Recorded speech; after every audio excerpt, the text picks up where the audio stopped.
Bapak Ibu, Shalom. Dengan suara saya, Bapak Mama dan saudara yang terkasih, tema kita hari ini, gembalakanlah domba-domba. Ada kisah menarik antara Tuhan Yesus bersama dengan Petrus. Ketika Petrus sedang dalam seluruh kekecewaannya, rasa malu akan penyangkalan yang diberikan saat Yesus sedang berjuang dengan maut, Petrus bukan ada di sampingnya. Petrus menjauh melalui sebuah penyangkalan. Sehingga Yesus mengatakan dalam ayatnya yang ke-18, waktu engkau masih muda, engkau berjalan kemana saja.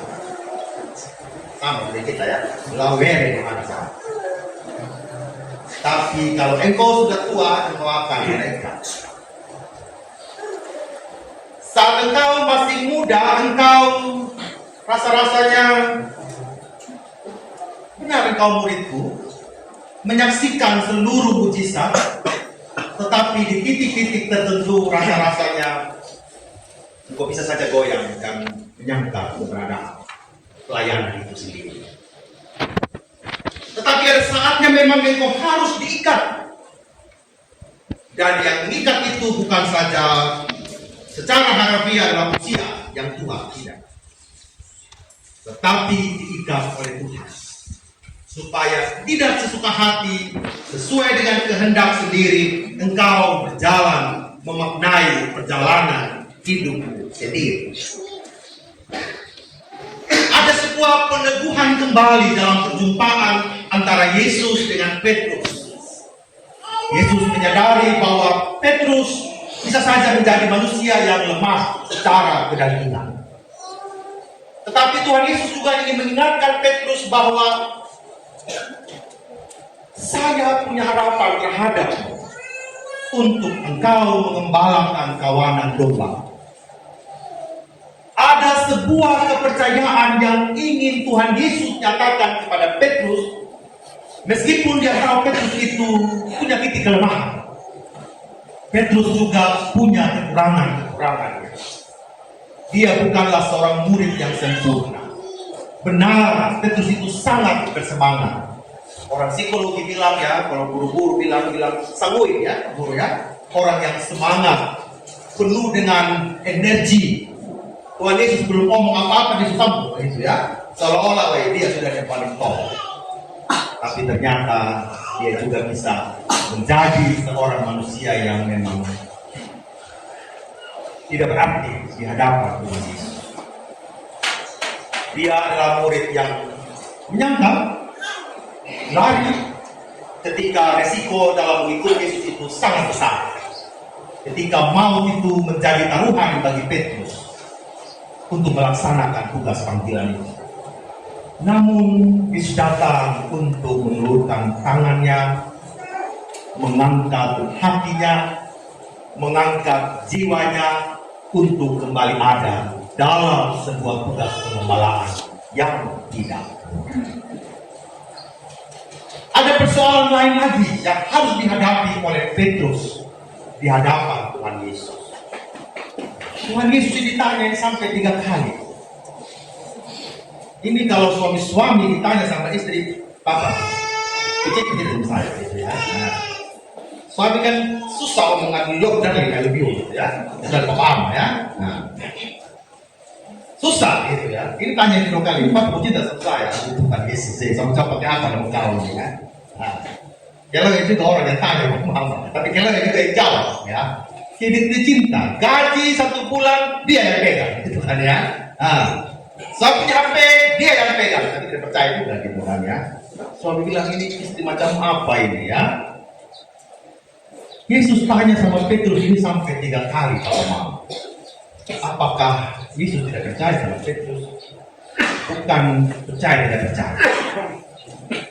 Tetapi Petrus menanggapi pertanyaan pertama dan kedua itu ketika dia katakan, Yesus katakan,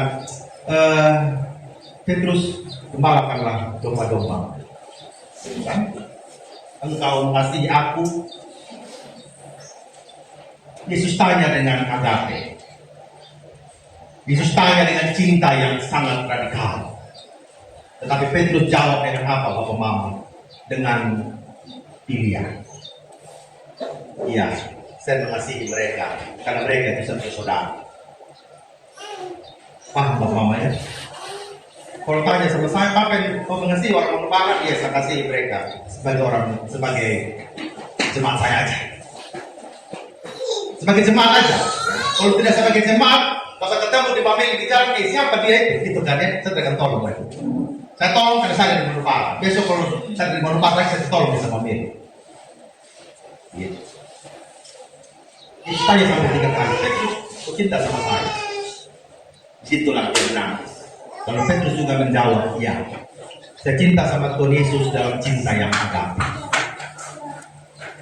Bukan hanya sebatas saudara saja. Cinta yang agape ingin menyatakan apapun yang terjadi dengan engkau, dengan domba-dombamu, saya akan berkorban lebih dari saudara sekalipun. Saya mengasihi mereka bukan karena saya hanya sekedar kenal sama mereka. Saya mengasihi mereka bukan karena mereka itu satu jemaat dengan saya. Saya mengasihi mereka bukan hanya karena satu marga dengan saya. Saya mengasihi mereka karena ada hubungan darah. Tidak. Dan itu sampai yang ketiga kali baru Petrus jawab, iya Tuhan, aku mengasihi mereka lebih dari apapun. Bukan sekedar karena kita saudara. Bukan karena saya kenal sama Dora makanya saya mengasihi. Bukan karena saya dekat secara pribadi maka saya mengasihi. Bukan karena saya tetangga dengan mereka saya mengasihi. Bukan karena kita satu sekolah dulu saya mengasihi mereka. Bukan. Meskipun mereka bukan siapa-siapanya saya, meskipun mereka tidak pernah menyatakan kebaikan kepada saya, meskipun mereka selalu menyakiti hati saya, meskipun mereka tidak melakukan apa yang saya punya mau, saya tetap mengasihi mereka.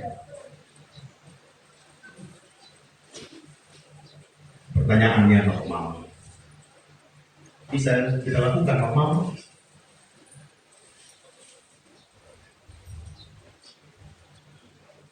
Bisa kita lakukan cinta yang radikal itu karena syarat untuk mengembalakan kawanan domba bagi Yesus adalah apa? Cinta. Bukan yang lain. Dia tahu Petrus itu lemah, Bapak Mama. Dia tahu kekurangannya Petrus, Bapak Mama. Dia tahu Petrus pernah menyangkali dia dan itu menyakitkan.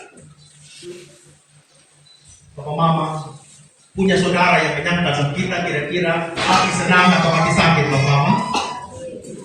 Orang yang menyangkal kita punya kebaikan, hati senang atau sakit? Sakit. Saya juga pernah buat baik sama dia, Pak Pendeta. Omongin baik. Saya juga sudah melayani Pak Pendeta. Saya juga sebagai pendeta juga bisa omong, Bapak Mama. Saya sudah melayani orang Malupara. Tetapi kenapa mereka mengecewakan saya? Bisa itu ada di dalam mulut diri saya sebagai manusia. Tapi Tuhan Yesus tidak pandang itu, Bapak Mama. Betul sudah kau bersalah, betul sudah kau berdosa, betul sudah kau lemah. Tapi saya tetap mengangkat hatimu agar engkau merasakan cinta yang agape itu kau perlu rayakan dalam hidup. Tidak ada pelayanan tanpa cinta. Tidak ada pengembalaan tanpa kasih sayang. Tidak ada prajurit yang pergi berperang tanpa cinta kepada tanah air. Kalau begitu dia hanya sebagai robot saja, Bapak Mama. Hanya sebagai beban, hanya sebagai risiko yang harus dia pikul, hanya sebagai sebuah kesusahan, hanya sebagai sebuah hal-hal yang ditambahkan dalam hidupnya, hanya sebagai hal yang tidak penting yang sedang dia lakukan dalam hidup ini. Tetapi Yesus tetap mempercayakan bagaimana mengembalakan kawanan domba Allah itu. Kawanan domba Allah harus terus digembalakan bagi Yesus. Menjelang dia naik ke sorga bukan berarti tugas penggembalaan itu harus selesai. Dia menggunakan kata poimaino. Artinya apa? Dalam penggembalaan itu adanya sebuah perawatan. Dalam penggembalaan itu adanya sebuah pengembalaan yang tiada pernah henti. Dalam penggembalaan itu ada hal-hal yang berulang-ulang dilakukan. Dalam penggembalaan itu benar-benar ada sebuah bimbingan dan arahan yang membawa orang lain untuk mengenal Kristus. Dan itulah yang dituntut oleh Yesus kepada Petrus. Gambaran Yeskiel dalam petunjuk hidup baru tadi dia katakan, yang hilang akan kucari, yang tersesat akan kubawa pulang, yang luka akan kubalut, yang sakit akan kukuatkan, serta yang gemuk dan yang kuat akan kulindungi. Aku akan mengembalakan mereka sebagaimana seharusnya. Sesukain kata yang gemuk kulindungi, ya, itu cocok gitu ya. Jadi kita gembala yang gemuk itu melindungi, gitu ya. Nah, betapa panggilan itu ingin diberikan kepada Petrus bahwa di dalam engkau mengembalakan nanti, Tuhan bilang itu, ya, bagaimana engkau merawat yang tersesat. Bagaimana kamu harus membawa pulang mereka kepada Kristus. Bagaimana luka-luka itu membalut luka itu tidak gampang. Para perawat ini kalau balut luka itu tentang apa Bapak? Pasti bau. Luka itu tidak mengenakan. Jadi Bapak Ibu bayangkan pergi kunjung jemaat yang luka batinnya panjang itu dia bau kayak apa Bapak Mama ya? Bukan bau yang langsung begitu Bapak Mama ya. Setengah matinya itu bagaimana? Karena apa? Selalu mencari-cari alasan. Kenapa tidak datang di gereja? Tidak ada baju. Jadi ini kita pakai daun kok. Alasan tidak ada baju.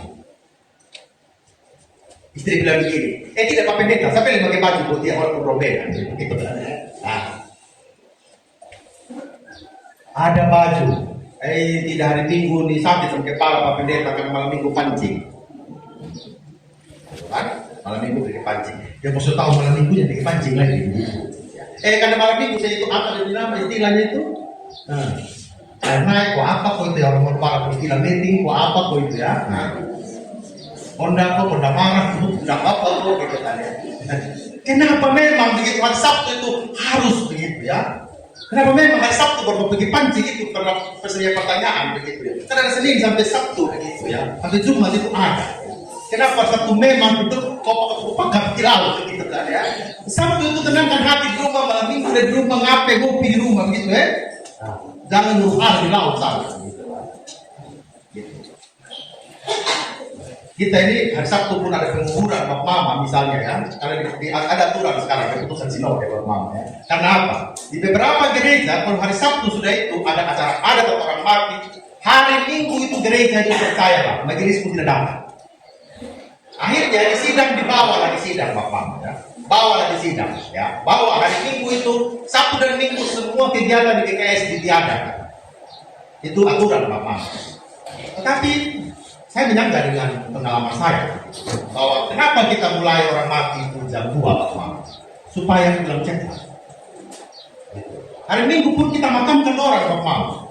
Jangan buat itu pula. Jadi ada istilah, kita di gereja sore. Saya nggak ada setangkap tembak mau, kayak gitu kan ya. Oh itu gereja, kayak kita ada orang mati bla bla bla begini. Atau kenapa kita datang gereja? Sore datang gereja. Sore saya cek Pak Mama tidak datang gereja. Pemohon memang begitu, bukan gereja adakan kegiatan hari Minggu, keluarga pesta hari Sabtu, bukan itu dia punya persoalan saya pikir ya. Persoalannya itu kalau niat datang gereja datang, itu tidak apa-apa. Itu niatnya memang datang gereja, tapi memang niat sudah ada memang tidak mau pergi gereja. Jadi 1001 alasan kita gunakan untuk melegitimasi kita punya kehendak. Sama seperti yang bilang tadi. Kau masih muda, kau bebas di mana-mana, betul. Tapi semakin bertambahnya imanmu itu, engkau harus menyadari bahwa engkau diikat oleh Tuhan supaya jangan kemana-mana. Waktu kau masih muda, kau menyangkal saya Petrus, tapi kalau kau sudah beda, tidak ada gejala kau. Tetap kau ikut apa sebetulnya mau. Ini keras apa yang Tuhan Yesus katakan kepada Petrus. Oleh karena itu, Bapak Ibu, pesannya yang pertama ingin mengatakan, jika kita mau mengembalakan atau melayani, pastikan berdasarkan cinta Tuhan. Pengembalaan atau pelayanan berdasarkan cinta Tuhan, bukan kepentingan pribadi, bukan karena kita hebat, tidak. Petrus tidak hebat, tetapi Tuhan pakai. Hari ini ada sejumlah saudara yang dibaca di nama Mama ya. Ada yang saya hubungi lewat WA ya, telepon mungkin, bahkan ada beberapa yang tidak sempat saya ketemu. Jangan bilang Pak Pendeta saya tidak bisa. Sekarang begini Pak Mama, misalnya kita ulang tahun gereja, pembangunan di gereja ke depan. Kalau saya ambil orang luar, Pak Mama senang atau tidak itu? Ya kan? Saya ambil orang luar jadi panitia di sini. Di sini Pak Mama senang atau tidak? Kenapa tidak? Kalau kita ada begitu kan. Jadi tanggung jawab itu tidak kita jadikan pribadi. Tetapi kita mau menyadari bahwa Tuhan mau pakai saya. Amin. Kita semua sini. Tidak ada orang yang tidak sibuk hari ini. Jadi kami harapkan sebagai majelis jemaat, apa yang bisa kita berikan sebagai umat Tuhan, sekecil apapun di hadapan Tuhan, tidak ada yang kecil, tidak ada yang besar. Semua itu kalau kita lakukan dengan cinta akan baik-baik saja. Hal yang kedua, penggembalaan berarti merawat. Jadi kalau satu kali kita pergi pelayanan, dia cuek sama kita, jangan kita berhenti. Jangan berhenti. Jadi kami sepakat di rapat majelis. Ada kakak yang menunda pelayanan karena satu dan lain hal, jangan langsung mengatakan dia tunda selama. Pergi lagi dekat. Pergi lagi dekat. Pergi lagi dekat. Ada yang belum menikah, kita ulang terus, kita bahas terus di rapat Bapak. Supaya mengingatkan dan mengingatkan lagi. Setiap apa yang saya katakan di mimbar sebagai gembala Bapak, saya akan ulang terus menerus sudah sampai Tuhan panggil selesai Bapak. Mungkin Bapak mungkin bosan pakai itu terus sudah. Ya terserah sudah Bapak ya. Tapi saya mau ngomong bahwa Manubara ini bukan orang lain yang datang bangun dan pelayanan. Harus orang-orang Manubara. Anak-anak sekolah minggu ini mereka sudah mulai sekarang ini melayani. Remaja pemuda, kenapa kita genjot, kenapa kami ini harus kita tahan di Manubara ini begitu Bapak. Bukan mau ramaikan itu pastori Bapak gitu ya.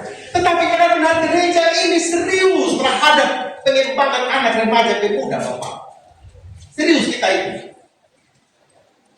Jadi tidak sekadar main-main bahwa yang digembalakan itu bukan orang dewasa saja, tetapi anak remaja pemuda ini harus digembalakan. Harus ada sarjana-sarjana yang keluar dari Manubara ini. Harus orang-orang yang benar-benar kuat dan mengenal Kristus. Tidak ada yang lain. Itu harus kuat dalam diri kita.